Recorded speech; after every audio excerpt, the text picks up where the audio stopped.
अस्सलाम वालेकुम दोस्तों। उम्मीद है आप सब ठीक ठाक होंगे और कहीं कहीं होंगे, खैर खैरियत से होंगे। तो आज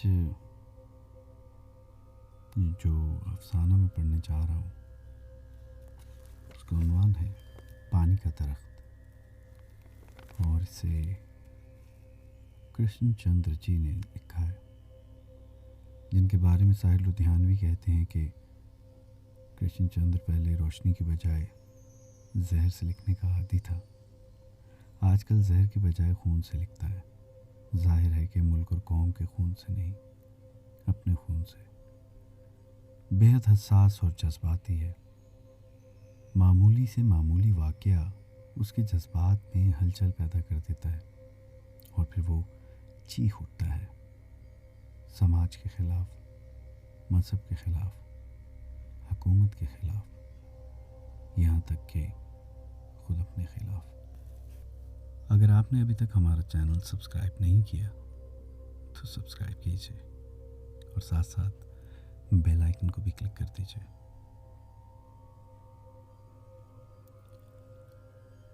जहाँ हमारा गांव है उसके दोनों तरफ पहाड़ों के रूखे सूखे संगलाखे सिलसिले हैं। मशरकी पहाड़ों का सिलसिला बेरेश व बरूदत है। उसके अंदर नमक की कानें हैं। मगरबी पहाड़ी सिलसिले के चेहरे पर जंड, भीकड़, अंबलतास और कीकर के दरख्त उगे हुए हैं। उसकी चट्टानें स्याह हैं, लेकिन इन स्याह चट्टानों के अंदर मीठे पानी के दो बड़े कीमती चश्मे हैं। और इन दो पहाड़ी सिलसिलों के बीच में एक छोटी सी तिलहट्टी पर हमारा गांव आबाद है। हमारे गांव में पानी बहुत कम है। जब से मैंने होश संभाला है, मैंने अपने गांव के आसमान को तपते हुए पाया है, यहाँ की ज़मीन को हाँपते हुए देखा है और गांव वालों की मेहनत करने वाले हाथों और चेहरों पर एक ऐसी तरसी हुई भूरी चमक देखी है जो सदियों की नाआसूदा प्यास से पैदा होती है। हमारे गांव के मकान और आसपास की ज़मीन बिल्कुल भूरी और खुश्क नज़र आती है। हमारे गांव के मकान और आसपास की ज़मीन बिल्कुल भूरी और खुश्क नज़र आती है। ज़मीन में बाजरे की फसल जो होती है उसका रंग भी भूरा बल्कि स्याही माइल होता है। यही हाल हमारे गांव के किसानों और उनके कपड़ों का है। सिर्फ हमारे गांव की औरतों का रंग सुनहरी है, क्योंकि वो चश्मे से पानी लाती हैं। बचपन ही से मेरी यादें पानी की आते हैं। पानी का दर्द और उसका तबस्सुम, उसका मिलना और खो जाना। ये सीना इसके फिराक की तमहीद और इसके विसाल की ताख़ीर से गूदा हुआ है। मुझे याद है जब मैं बहुत छोटा सा था तो दादी अम्मा के साथ गांव की तिलहट्टी के नीचे बहती हुई रवेल नदी के किनारे कपड़े धोने के लिए जाया करता था। दादी अम्मा कपड़े धोती थी, मैं उन्हें सुखाने के लिए नदी के किनारे चमकती हुई भूरी रेत पर डाल दिया करता था। इस नदी में पानी बहुत कम था। ये बड़ी दुबली पतली नदी थी, छरेरी और आहिस्ता खराम, जैसे हमारे सरदार पेंदा खान की लड़की बानो। मुझे उस नदी के साथ खेलने में उतना ही लुत्फ आता था जितना बानो के साथ खेलने में।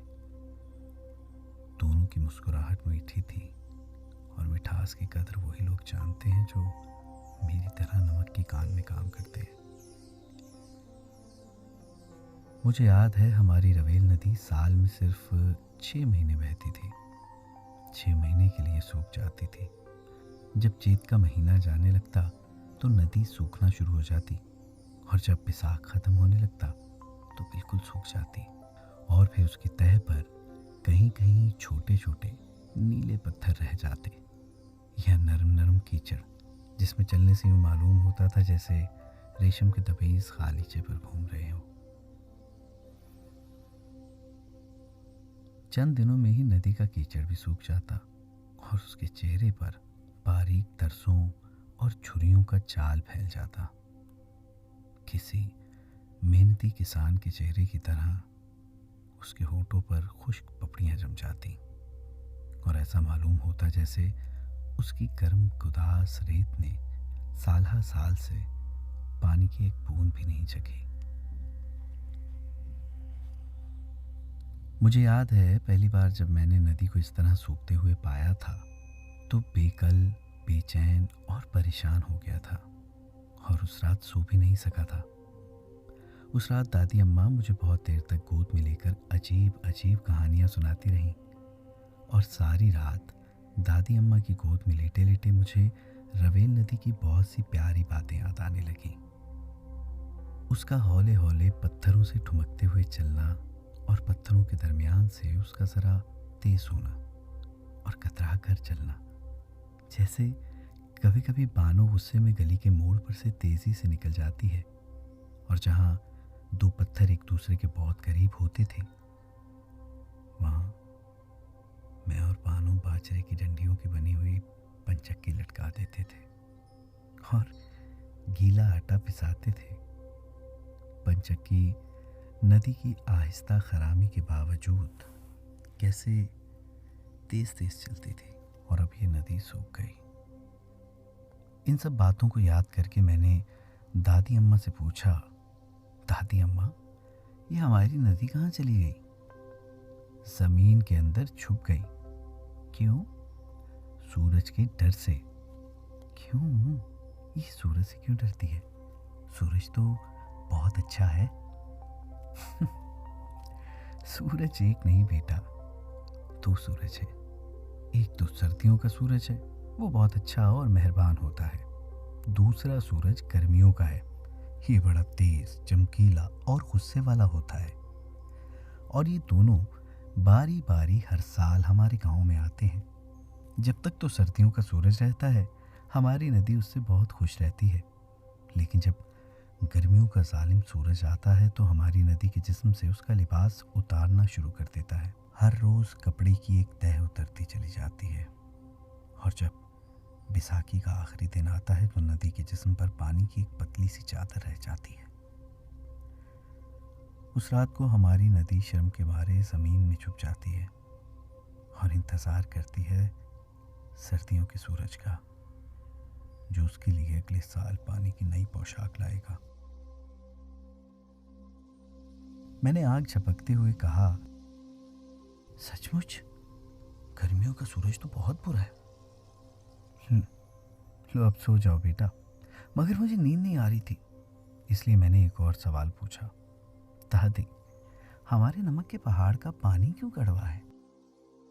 हमारे गांव में बच्चे पानी के लिए बहुत सवाल करते थे। पानी उनके तखय्युल को हमेशा उकसाता रहता था।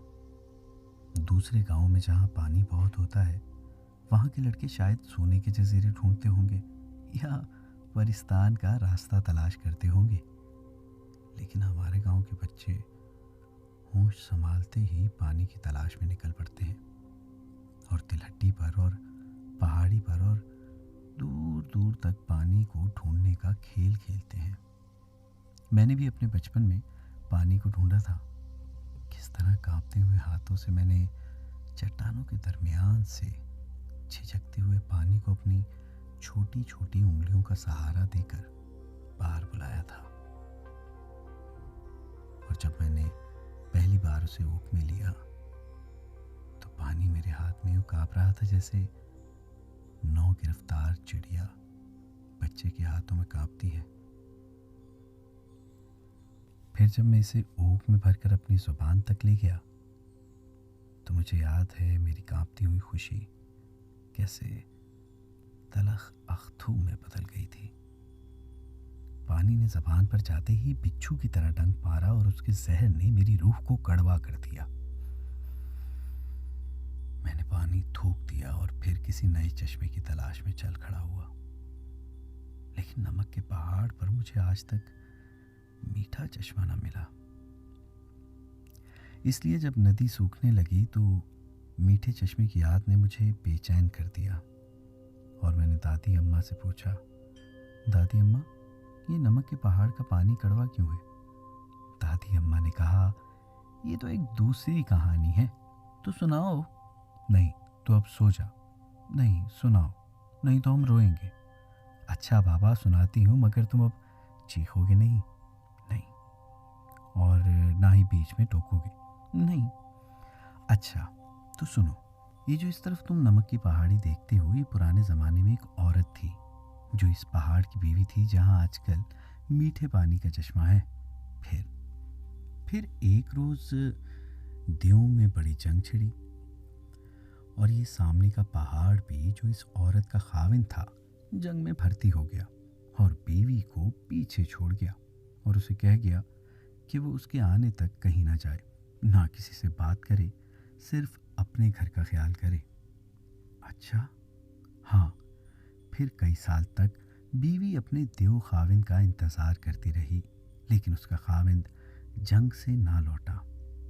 आखिर एक दिन उसके घर में एक सफ़ेद देव आया और उस पर आशिक हो गया। आशिक किसे कहते हैं? दादी अम्मा रुक गई, बोली, तूने फिर टोका? मैंने दिल में सोचा, दादी अम्मा अगर खफा हो गई तो बाकी कहानी कहाँ सुनने को मिलेगी, और अब कहानी दिलचस्प भी होती जा रही थी, इसलिए चुपके से सुन लेना चाहिए। आशिक का मतलब बाद में पूछ लेंगे, इसलिए मैंने जल्दी से सोचकर दादी अम्मा से कहा, अच्छा अच्छा दादी अम्मा, आगे सुनाओ, अब नहीं टोकेंगे। दादी अम्मा बड़ी रुखाई से इस तरह खफा होकर बोली जैसे उन्हें कहानी का आगे आने वाला हिस्सा पसंद नहीं है। कहने लगी, होना क्या था, मगरिबी पहाड़ की बीवी बेवफा निकली। जब उसे सफ़ेद देव ने झूठ मूठ यकीन दिला दिया कि उसका पहला खाविंद देवों की जंग में मारा गया है, तो उसने सफ़ेद देव से शादी कर ली। देव की जंग क्यों हुई थी? मेरे मुंह से बेख्तियार निकल गया। तूने फिर टोका? दादी अम्मा बहुत खफा होकर बोली, चल अब आगे नहीं सुनाओगे? नहीं दादी अम्मा, मेरी अच्छी दादी अम्मा, अच्छा अब बिल्कुल नहीं टोकूंगा, मैंने मिन्नत समाजत करते हुए कहा। फिर एक दिन बहुत सालों के बाद एक बूढ़ा देव इस वादी में आया। ये उस औरत का पहला खाविंद था। जब उसने अपनी बीवी को सफ़ेद देव के साथ देखा तो उसे बहुत गुस्सा आया। उसने कुल्हाड़ा लेकर सफ़ेद देव और अपनी बीवी को कत्ल कर दिया। जब से उन दोनों पहाड़ों को बड़े पीर की बद्दुआ मिली है और ये लोग सिल पत्थर हो गए। सामने वाले पहाड़ का पानी इसलिए मीठा है क्योंकि उसे अपनी बीवी से सच्ची मोहब्बत थी। उसके मुकाबिल पहाड़ का पानी खारा है और उसमें नमक है क्योंकि वो औरत है और अपनी बेवफाई पर हर वक्त रोती रहती है। और जब उसके आंसू खुश्क हो जाते हैं तो नमक के डले बन जाते हैं, जिन्हें हर रोज़ तुम्हारा बाप पहाड़ के अंदर जाके खोद के निकालता है। फिर कहानी खत्म। कहानी ख़त्म हो गई और मैं भूल गया कि मैंने क्या सवाल किया था, मुझे क्या जवाब मिला। मैंने कहानी सुन ली, इत्मीनान का सांस लिया और पलक झपकते ही सो गया। सोते सोते मेरी आंखों के सामने नमक की कान का मंजर आया, जहाँ मेरे अब्बा काम करते थे, जहाँ जवान होकर मुझे काम करना पड़ा और जहाँ पहली बार मैं अपनी अम्मा के साथ अपने अब्बा का खाना लेकर गया था। ओफो, कितनी बड़ी कान थी वो। चारों तरफ नमक के पहाड़, नमक के सतून, नमक के आईने नमक की दीवारों में लगे हुए थे। एक जगह नमक की आबी झील थी जिसके चारों तरफ नीलको दीवारें थीं और छत भी नमक की थी, जिससे कतरा कतरा करके नमक का पानी रिसता था और नीचे गिरकर झील बन गया था। और यकायक मुझे ख्याल आया कि ये उस औरत के आंसू हैं जो बड़े पीर की बद्दुआ से नमक का पहाड़ बन चुकी है। मेरे अब्बा इस झील को देखकर बोले, यहाँ इस कदर पानी है फिर भी पानी कहीं नहीं मिलता। दिन भर नमक की कान में काम करते करते सारे जिस्म पर नमक की पतली सी झिल्ली चढ़ जाती है, जिसे खुरचो तो नमक चूरा चूरा होकर गिरने लगता है। उस वक्त किस कदर वहशत होती है। जी चाहता है कि कहीं मीठे पानी की झील हो और आदमी उसमें गोते लगाता जाए। पानी पानी पानी पानी सारे गांव में कहीं नहीं था। पानी नमक के पहाड़ पर भी नहीं था। पानी था तो सामने पहाड़ पर, जिसकी मोहब्बत में बेवफाई नहीं थी। यह पानी फिर रवेल नदी में था, लेकिन ये नदी भी 6 महीने गायब रहती थी और फिर आखिर एक दिन ये बिल्कुल ही गायब हो गई। और आज तक उसके नीले पत्थर और सूखी रेत और उसके किनारे किनारे चलने वाली औरतों के नाउम्मीद कदम उसकी राह तकते हैं। लेकिन ये मेरे बचपन की कहानी नहीं है, ये मेरे लड़कपन की कहानी है। जब हमारे गांव से बहुत दूर पहाड़ी सिलसिलों की दूसरी तरफ सैकड़ों मील लंबी जागीर के मालिक राजा अकबर अली खान ने हमारे देहात वालों की मर्जी के खिलाफ रवेल नदी का बहाव मोड़कर अपनी जागीर की तरफ कर लिया और हमारी तिलहट्टी को और आसपास के बहुत से इलाकों को सूखा, बंजर और वीरान कर दिया। उस वक्त नदी के किनारे का हमारा गांव और उस वादी के और दूसरे बहुत से गांव यूं परेशान हो गए जैसे बहुत से बच्चे यकायक अपनी माँ के मर जाने पर यतीम हो जाते हैं। इस तरह हमारे लिए रवेल नदी मर गई और उसका पानी भी मर गया और हमारे लिए एक तल्ख याद छोड़ गया। मुझे याद है उस वक्त गांव वालों ने दूसरे गांव वालों से मिलकर सरकार को एक अर्जी दी थी राजा अकबर अली खान के जुल्म के खिलाफ, और सरकार से अपनी खोई हुई नदी मांगी थी, क्योंकि नदी तो घर की औरत की तरह है। वो घर में पानी देती है, खेतों में काम करती है, हमारे कपड़े धोती है, जिस्म को साफ रखती है। नदी के गीत उसके बच्चे हैं जिन्हें वो लोरी देते हुए थपकते हुए मगरिब के झूले की तरफ ले जाती है। पानी के बगैर हमारा गांव बिल्कुल ऐसा था जैसे घर औरत के बगैर। गांव वालों को बिल्कुल ऐसा मालूम हुआ जैसे किसी ने उनके घर से उनकी लड़की अगवा कर ली हो।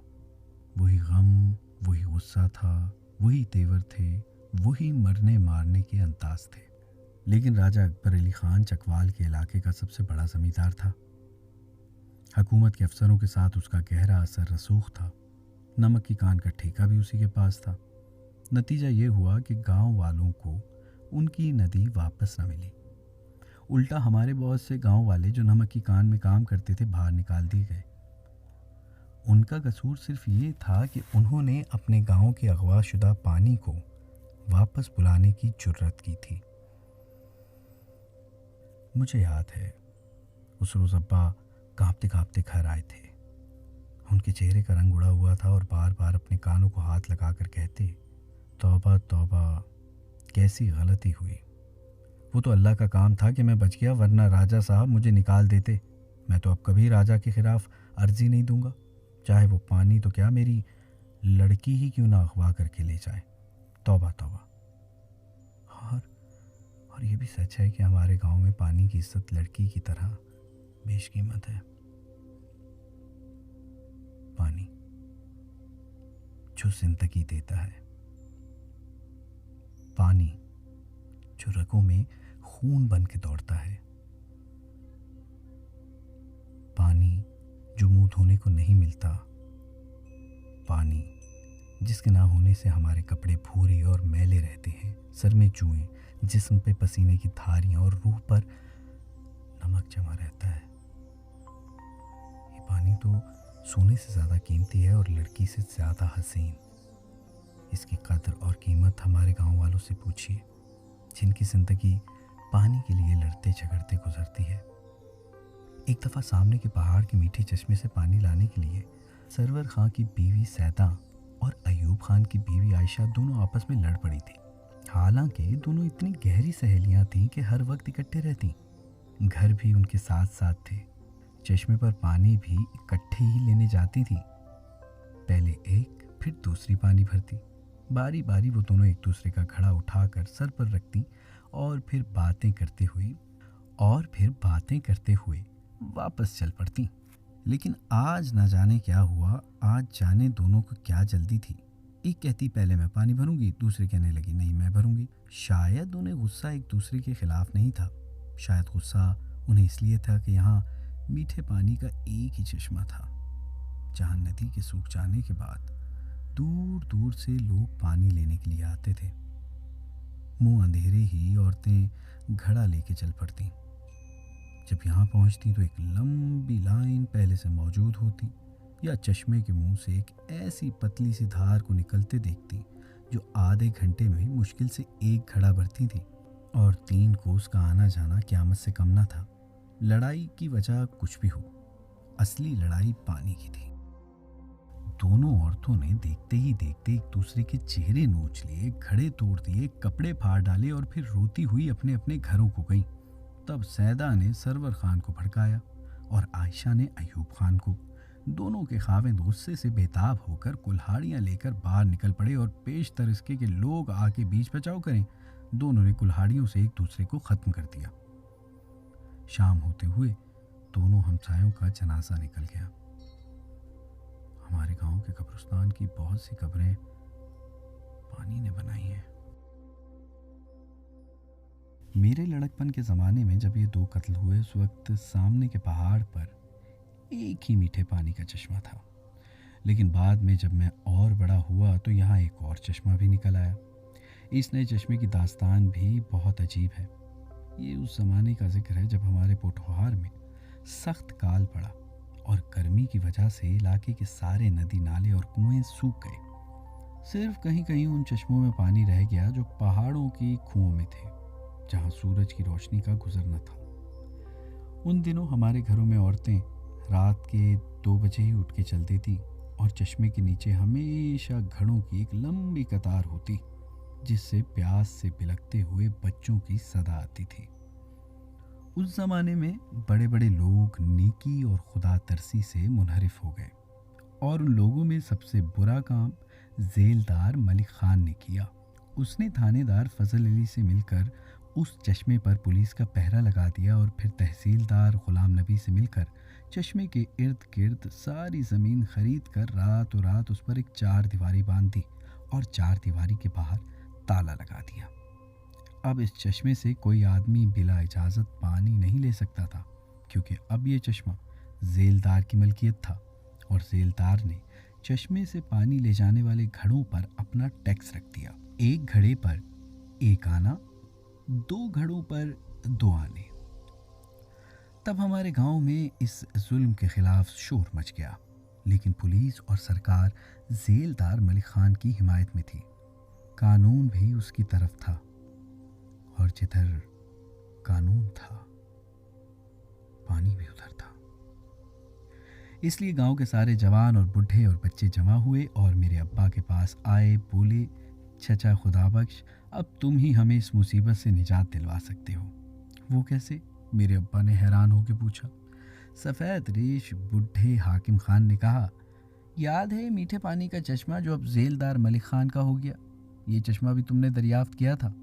क्या तुम दूसरा चश्मा नहीं ढूंढ सकते? आखिर इस पहाड़ के अंदर इसके सीने में और भी तो कहीं मीठा पानी होगा जो इंसान को आबे हयात बख्श सकता हो।